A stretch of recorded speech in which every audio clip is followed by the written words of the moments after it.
Hey, Sharon Horne-Ellstrom here, discussing the 6 major causes of fear in human beings' lives. I actually was exposed to these first in Think and Grow Rich by Napoleon Hill years and years ago, but I recently, as part of a team, have been rereading Think and Grow Rich because we're using it as a team building exercise and to get the whole team on the same page in the way we're thinking about a particular project that we're working on. And one of the topics that I find fascinating is the 6 major causes of fear and how it impacts each of us and the symptoms and how it shows up in our lives, how fear influences everything we do and shows up in our lives. And the 6 major causes of fear, again, are poverty, criticism, ill health, loss of love of someone, old age, and death. Those are the 6 major causes of fear, or the 6 major types of fear that human beings experience. And if you're lucky, you don't experience all 6 of them simultaneously. We all know people that do have all 6 fears operating in their lives at the same time. They're not very happy people or productive people or moving toward what they want in life, but we've all come across individuals who are experiencing all of these fears at once. Now, thank goodness, I am not experiencing all of these fears at once. I have, however, experienced all of these fears at some time in my life. I'm one of the rare people that have actually experienced death, and so my fear of death has changed dramatically since having that particular experience. Most people don't get that experience and don't get to learn from that experience, but I actually think that is one of the best things that ever happened to me. And we'll talk about that when we talk about the fear of death. But today is day 2, and we are going to talk about the 2nd major cause of fear. We talked about poverty yesterday, and we went through a big list of symptoms of poverty so that you can assess your life and see if fear of poverty is inadvertently sneaking into your life, even though you think that it's not, and that you believe that you're living an abundance life, working toward your goals and objectives. There can still be symptoms of fear of poverty operating at your subconscious level, and you want to make sure that you knock those out of your life once and for all. Fear of criticism today is what we're going to be talking about and exploring more deeply and talking about the symptoms of the fear of criticism in our lives. Who among us has not been impacted by the fear of criticism? I don't think I know anyone who has not been impacted by the fear of criticism, at least not personally. I know I surely have been impacted by the fear of criticism. I'm one of those people that when I went off to college after high school, in high school I was really interested in a lot of different things. And I thought when I went to college I would be a journalism major. And so I went to a college that was awesome for journalism. And within about 6 months, I think I changed my major 3 or 4 times and what I thought I wanted to study. Now, after that point, I changed my major another 3 or 4 times and ended up graduating with degrees in marketing management and industrial engineering, industrial mechanical engineering, none of which were even on my radar when I started school. But because of influences of other people and me allowing other people to influence me, and by large part, fear of criticism and judgment of other people, I ended up changing my mind a lot and studying something that I love what I've studied and learned throughout my life, but they weren't choices that I probably would have made if I was following my own heart back then. But when you're young, you don't really know that you can. One thing I've learned about myself, and you may have experienced the same thing, the older I get, the less what other people think of me and the less I worry about criticism. I've learned that people are going to love me, people are going to hate me, and there's not going to be very many people in the middle. I either have a strong positive impact on people or a strong negative impact on people. I know, for example, my children love me, but I drive them crazy in the morning because I'm a total morning person and they are not so much morning people. And so I'm like this when I wake up. I'm pretty excited and hyper all the time that I'm awake in my life. And to non-morning people, that's super duper annoying.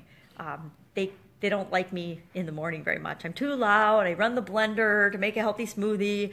I, make a bulletproof coffee. I'm not quiet in the morning. I'm used to living by myself for the last 6-7 years, and I like to do my own thing. And I don't want to say I don't care about what other people think, but I don't let it negatively impact what my decisions are going to be and what I'm going to choose for me going forward. Because now my biggest question is this decision in my best interest? Is this something that I need to do for me that's in my best interest from a health, financial, spiritual, emotional, from a diverse standpoint? Is this the best option and the best choice and the best decision for me?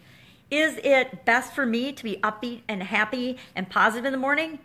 I'm going to say hell yeah, because I need that to overcome little obstacles that I have that are a part of my life and I've allowed to be a part of my life for a very long time. So I'd rather be upbeat and take some criticism for being too positive and too happy in the morning than tone myself down to please other people, even though I love those people. They'll get over it. Now, the fear of criticism, there's debate over when it originated and where it came from. And I don't know that anybody really knows because, it's not the kind of thing people pay attention to. Oh, yeah, in, 1762, people started to be concerned about what other people thought about them. Well, who knows? There's some speculation that it came about the time that politicians became a profession and politics took a larger part in the world order. Or it could be when women started to care and be concerned about fashion and styles. I think that Napoleon Hill believes and wrote that he thinks it's because of man's inherent nature to take advantage of other human beings and to criticize them, to justify their actions of taking advantage of someone by criticizing the person they take advantage of. For example, politicians, when they run for an election, they almost always run by smearing or criticizing the other candidate or making fun of their beliefs and what they stand for. A thief will criticize the person that they rob as justification for why they robbed that person. Oh, I had to, stick you up at gunpoint because you were walking down the street in a happy mood after your date at the theater, and so I needed to steal your wallet because you're so dumb to be out and be happy, and I need money, or whatever. But they'll criticize the person that they victimize as justification for why they victimized them. It's crazy. Think about things as horrible as rape cases. How often is the victim vilified in a situation of sexual assault? Look at this recent Me Too campaign. Previously, any type of sexual indiscretion or behavior in a workplace was so often blamed on the woman. And, mostly I'm saying women because mostly it happens that way. It does happen both ways. I've seen it actually happen in both ways in organizations, which is freaky, but true. But normally the woman gets blamed for the indiscretions that were perpetrated on her by her boss or superior. And that's why so many women over such a long period of time never stood up and said anything. I personally was involved in a situation when I worked for a big corporation early in my career, and I did go to human resources and I did say something and I did make not a big deal out of it, but I made sure that the behavior was stopped and reprimanded. Most people wouldn't do that. They'd be too scared of criticism or being blamed or what other people would think or how they would be judged to ever step up and say, hey, this is wrong and freaking me out. This has got to stop. And you have to be willing to do that. So let's dig in some more to fear of criticism. I'm back in fear of poverty. Nobody wants to be broke and nobody wants to be criticized. Fear of criticism, again, I'm thinking I'm with Napoleon Hill that it probably stems from, the evil person criticizing the person that they've harmed or they're trying to do evil upon. And, nobody likes to think that we have good and evil in the world, but come on, people, we have good and evil in this world. This world is we live in a polar universe, so there's bound to be a balance. It has to be balanced. Our universe and our world has to balance. And so for all the good that we put into the world, evil is there as well. And we can't deny that there is evil in the world. Fear of criticism, and I love to read these because I think he did such a wonderful job of describing the impacts of the fear of criticism in our lives. The fear of criticism robs man of his initiative, destroys his power of imagination, limits his individuality, takes away his self-reliance, and does him damage in 100 other ways. Parents often do their children irreparable injury by criticizing them. I think we all have experienced, personally, not me, I had awesome parents, or my mom's still alive. I have terrific parents that always encouraged us. But some of our friends growing up didn't have such wonderful parents. They didn't support them. They didn't encourage them. They actually degraded and actually harmed them. Like, it's emotional abuse, actually, the way some of our friends were treated, which is why our house was the house that all the kids hung out at when we were growing up.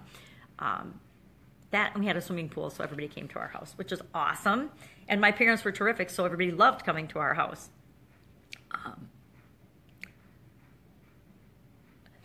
I guess a quick question with what we've just read about that. And again, criticism often comes from the people we expect to love and care about us the most. I was in a very controlling, criticism-laden marriage.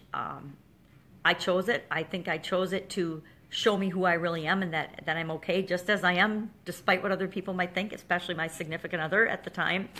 But we often expect, or we always expect, the people that love and care about us to nurture and love and care about us, but that's not always the case. And we choose relationships that are there to show us something. Mine was to show me that I don't have to be controlled and that I don't have to believe negative things that people outside of me say about me, especially when they're not true. And they're almost always not true. Criticism is seldom, if ever, true. The criticizer is usually speaking about themselves and projecting how they feel about themselves in some way, shape, or form, because that's what they're noticing in you or in the other person or the person they're criticizing.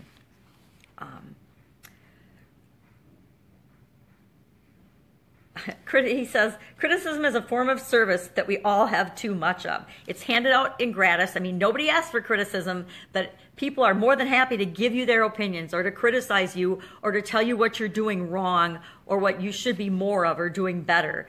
Think about job reviews. If you have a job, almost all businesses and companies nowadays do an annual review. When I worked in corporate America, I had to do 1,000 annual reviews every year. It was mind-boggling, but I did get down to a system of doing it really good.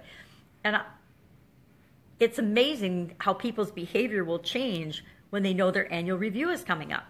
Maybe it's because it's tied to their financial, lots of businesses tie your raise or your compensation increase or not to your performance.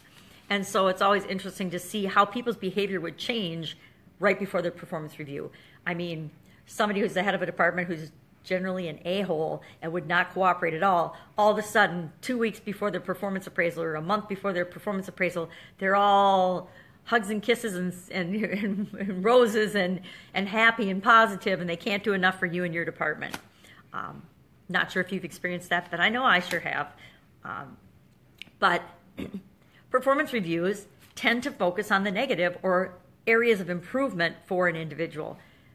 I did mine differently. We actually did 360 peer review where you would get feedback you get to pick a group of your peers or a group of people that work for you, and then you would have them complete a survey about how they think you're doing and what they think you're doing really, really well. And then if they had any improvement areas for you, we would look at those too. But we focused on what people were doing right. So it's kind of the opposite of criticism. It was sort of a peer praise review more than a criticism or a negative feedback review.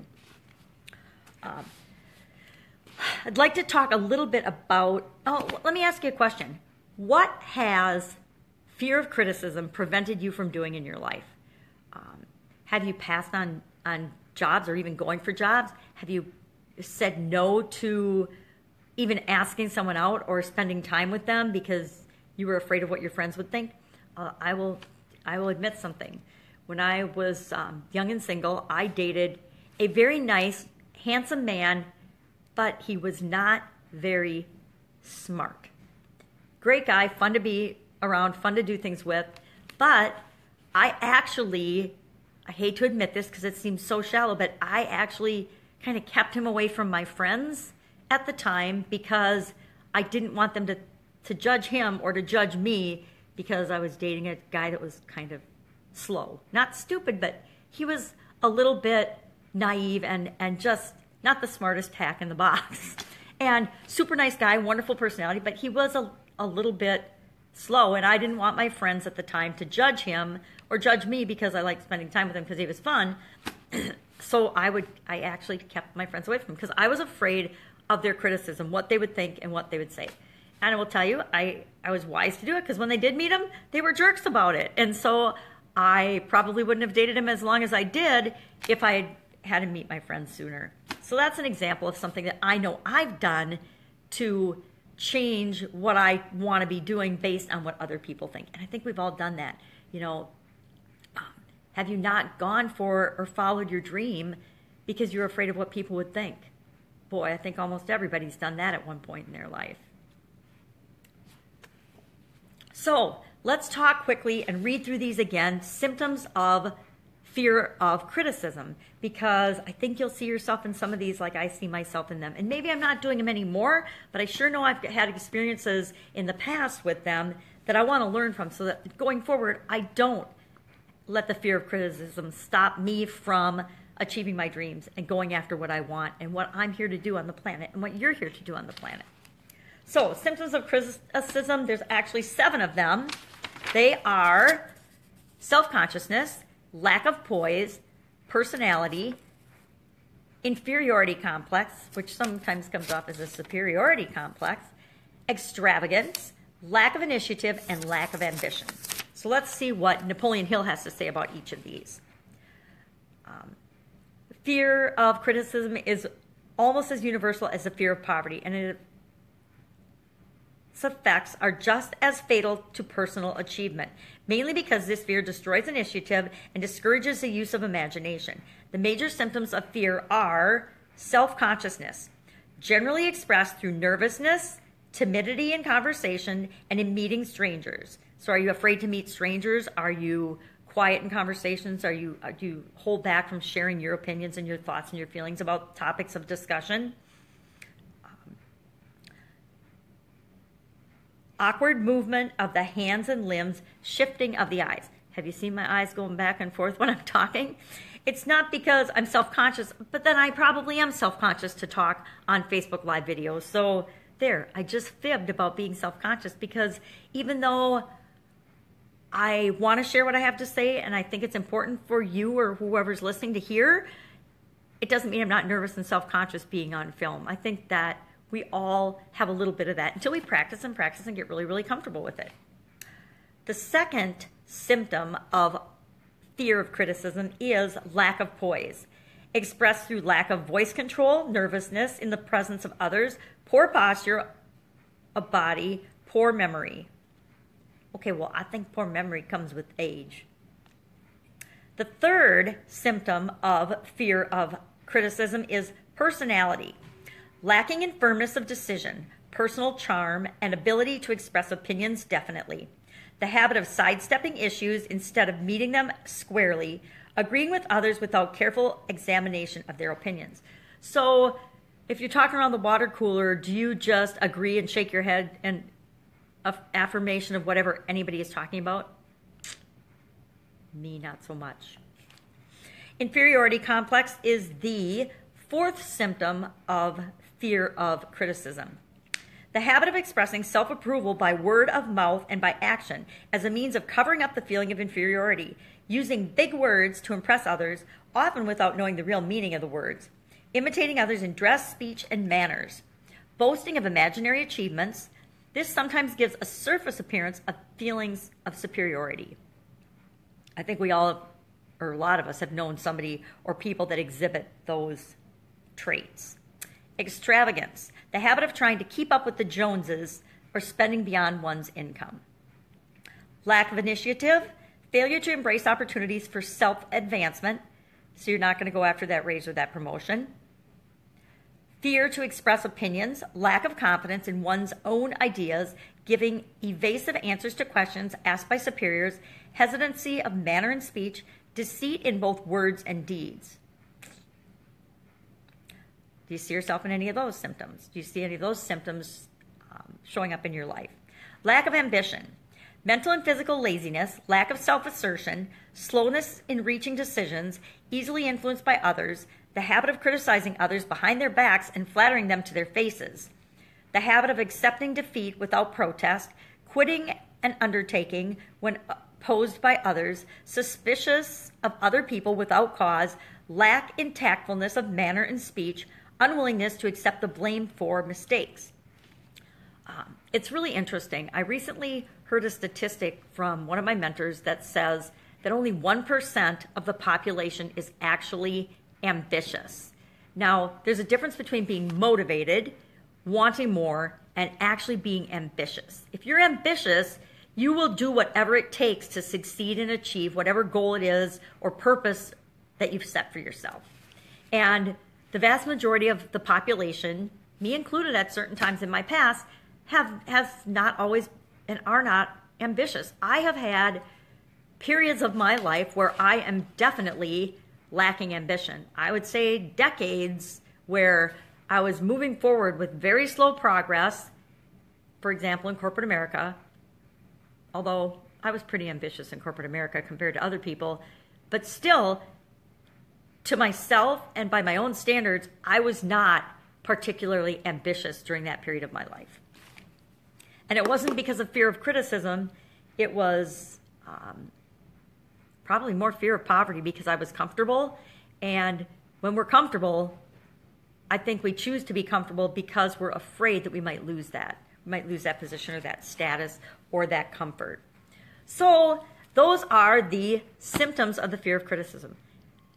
Think back, or take a look at your results in the present and ask yourself, am I exhibiting any of these symptoms? Are the results I'm getting being impacted by the fact that I have a fear of criticism in certain areas of my life?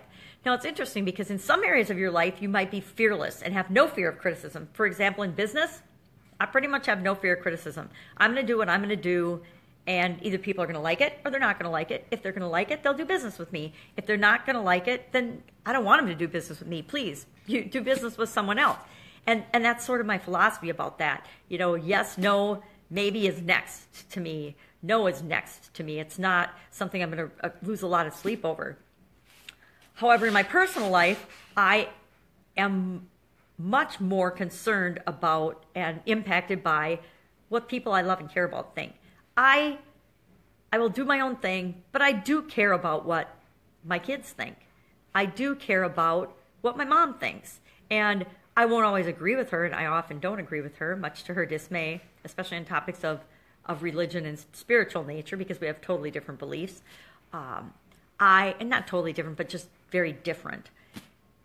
But I still love and care about her, and I want her to be proud of me. I think that we all want to be loved, and we all want to be noticed, and the fear of criticism kind of flies in the face of that. And so we need to find and do whatever we can to overcome these fears and make our life about what we want it to be. So that's it today. Second major cause of fear. We will talk about the third major cause of fear, which if you've been listening, you already know what that is. Otherwise, we will see you tomorrow because I have lots of experience with that one too. Have an awesome day, and don't be afraid of what anyone has to say.